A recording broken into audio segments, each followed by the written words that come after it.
ಎಂಬತ್ತನೇ ಸ್ವಾತಂತ್ರ್ಯೋತ್ಸವ ದಿನಾಚರಣೆ ಅಂಗವಾಗಿ ಬೆಂಗಳೂರಿನ ಮಾಣೆಕ್ ಷಾ ಪರೇಡ್ ಮೈದಾನದಲ್ಲಿ ಹಮ್ಮಿಕೊಂಡಿದ್ದ ಕಾರ್ಯಕ್ರಮದಲ್ಲಿ ಮುಖ್ಯಮಂತ್ರಿ ಡಿಕೆ ಶಿವಕುಮಾರ್ ಧ್ವಜಾರೋಹಣ ನೆರವೇರಿಸಿ ಗೌರವ ವಂದನೆ ಸ್ವೀಕರಿಸಿದರು.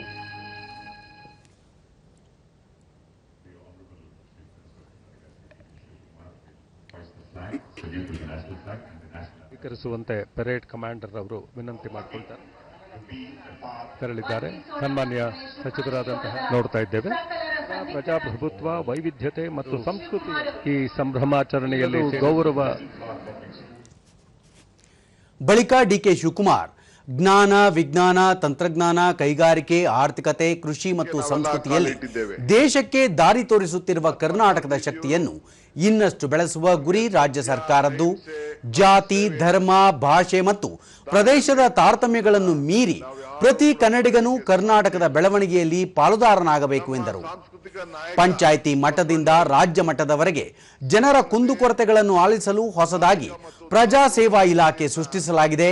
ಈ ಇಲಾಖೆಯಿಂದ ಎಲ್ಲಾ ಜಿಲ್ಲಾ ಉಸ್ತುವಾರಿ ಸಚಿವರು ಮೊದಲ ಮತ್ತು ಮೂರನೇ ಶನಿವಾರ ತಮ್ಮ ಉಸ್ತುವಾರಿ ಜಿಲ್ಲೆಯ ಪ್ರತಿ ವಿಧಾನಸಭಾ ಕ್ಷೇತ್ರಗಳಲ್ಲಿ ಪ್ರಜಾ ಸಂಪರ್ಕ ಸಭೆಗಳನ್ನು ನಡೆಸಲಿದ್ದಾರೆ. ಬಳಿಕ ಹೋಬಳಿ ಹಾಗೂ ಜಿಲ್ಲಾ ಪಂಚಾಯಿತಿ ಮಟ್ಟಕ್ಕೂ ಇದನ್ನು ವಿಸ್ತರಿಸಲಾಗುವುದು. ಜೊತೆಗೆ ಪ್ರತಿ ಶಾಸಕರು ಪಂಚಾಯಿತಿ ಮಟ್ಟದಲ್ಲಿ ಜನಸಂಪರ್ಕ ಸಭೆಗಳನ್ನು ನಡೆಸಿ ಜನರ ಸಮಸ್ಯೆಗಳಿಗೆ ಸ್ಪಂದಿಸಲು ಸರ್ಕಾರ ಬದ್ಧವಾಗಿದೆ ಎಂದು ಹೇಳಿದರು.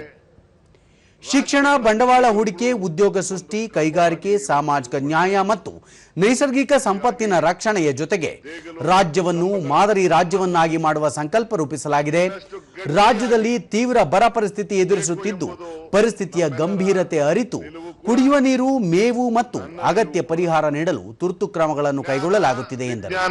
ತಂತ್ರಜ್ಞಾನ, ಕೈಗಾರಿಕೆ, ಆರ್ಥಿಕತೆ, ಕೃಷಿ ಮತ್ತು ಸಂಸ್ಕೃತಿ ಈ ದೇಶದ ದಾರಿಯನ್ನ ತೋರಿಸಿ ಕರ್ನಾಟಕವನ್ನ ಇನ್ನಷ್ಟು ಬೆಳೆಸುವುದು ನನ್ನ ಗುರಿಯಾಗಿದೆ. ಶಿಕ್ಷಣ, ಆರೋಗ್ಯ, ಕೃಷಿ, ಕೈಗಾರಿಕೆ, ಮೂಲಸೌಕರ್ಯಗಳಲ್ಲಿ ಹೂಡಿಕೆ ಮಾಡಿ ಆರ್ಥಿಕತೆಯನ್ನು ಇನ್ನಷ್ಟು ಬಲಪಡಿಸುವ ಗುರಿ ಹೊಂದಲಾಗಿದೆ ಎಂದ ಮುಖ್ಯಮಂತ್ರಿ 2047ರ ವೇಳೆಗೆ ರಾಜ್ಯದ ಆರ್ಥಿಕತೆಯನ್ನು $3 ಟ್ರಿಲಿಯನ್ ಅಂದರೆ 320 ಲಕ್ಷ ಕೋಟಿ ರೂಪಾಯಿಗೆ ಹೆಚ್ಚಿಸುವ ಗುರಿ ಹೊಂದಲಾಗಿದೆ. ಭಾರತ ಯುವ ಜನರ ದೇಶ, ಹೀಗಾಗಿ ಯುವ ಕರ್ನಾಟಕ ನವ ಭಾರತ ರಾಜ್ಯ ಸರ್ಕಾರದ ಧ್ಯೇಯವಾಗಿದೆ.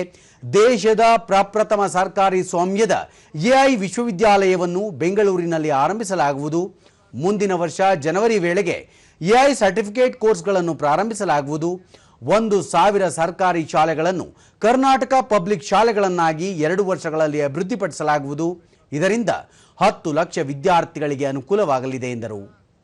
ರಾಜ್ಯಾದ್ಯಂತ ವಿದ್ಯಾರ್ಥಿಗಳಿಗೆ 6 ಲಕ್ಷಕ್ಕೂ ಅಧಿಕ ಉಚಿತ ಪಾಸ್ ವಿತರಿಸಲಾಗಿದೆ. ಯುವ ಜನರಲ್ಲಿ ನಾಯಕತ್ವದ ಗುಣ ಬೆಳೆಸಲು 10,000 ಭಾರತ್ ಜೋಡೋ ಯುವ ಸಂಘಗಳನ್ನು ಸ್ಥಾಪಿಸಲು ಕ್ರಮ ಕೈಗೊಳ್ಳಲಾಗಿದೆ. ಪ್ರತಿ ಸಂಘಕ್ಕೆ 10 ಲಕ್ಷ ರೂಪಾಯಿ ನೀಡಲಾಗುವುದು. ಪ್ರಾದೇಶಿಕ ಅಸಮತೋಲನ ನಿವಾರಣೆಗೆ ಆದ್ಯತೆ ನೀಡಿದ್ದು, ತಾಲೂಕುಗಳಲ್ಲಿ ಹೊಸ ಕೈಗಾರಿಕೆಗಳನ್ನು ಆರಂಭಿಸಲು ವಿಶೇಷ ರಿಯಾಯಿತಿ ಪ್ಯಾಕೇಜ್ ನೀಡಲಾಗುವುದು. ರೈತರ ಬದುಕಿಗೆ ಬಲ ನೀಡಲು ಹಲವು ಕಾರ್ಯಕ್ರಮಗಳನ್ನು ರೂಪಿಸಲಾಗಿದೆ. ಆರೋಗ್ಯವೇ ರಾಜ್ಯ ಸರ್ಕಾರದ ಮೊದಲ ಆದ್ಯತೆಯಾಗಿದೆ. ಇದರ ಜೊತೆಗೆ ಮೂಲಸೌಕರ್ಯ ಅಭಿವೃದ್ಧಿಗೂ ಒತ್ತು ನೀಡಲಾಗುತ್ತಿದೆ ಎನ್ನುವುದು ಸೇರಿದಂತೆ ಹಲವು ವಿಷಯಗಳನ್ನು ಮುಖ್ಯಮಂತ್ರಿ ಡಿಕೆ ಶಿವಕುಮಾರ್ ತಮ್ಮ ಭಾಷಣದಲ್ಲಿ ಪ್ರಸ್ತಾಪಿಸಿದ್ದಾರೆ. ಇತ್ತೀಚಿನ ಶಿಕ್ಷಣ ಮತ್ತು ಉದ್ಯೋಗ ಕ್ಷೇತ್ರದಲ್ಲಿ ಉಂಟಾಗಿರುವ ಯುವ ಜನತೆಯಲ್ಲಿ ಅಂತಕವನ್ನು ಮೂಡಿಸಲು ಈಗಾಗಲೇ ಭಾರತದ ಯುವ ಜನರ ದೇಶ, ಇಡೀ ನಮ್ಮ ಭಾರತ ಯುವ ಜನರ ದೇಶ.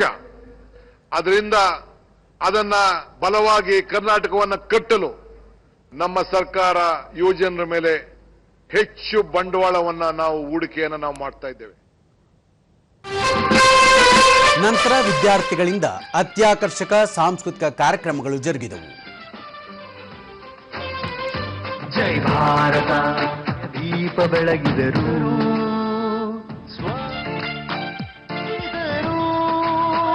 ಹಕ್ಕು ಎಂದರು ಸಂಗೊಳ್ಳಿ ರಾಯಣ್ಣ, ಅಮೂಲ್ಯ ಕಾಣಿಕೆ ನೀವು ಕಾಪಾಡಿ ಸ್ವಾತಂತ್ರ್ಯ ತಂದುಕೊಡಲು ಅವರು ಅನೇಕ ಹೋರಾಟ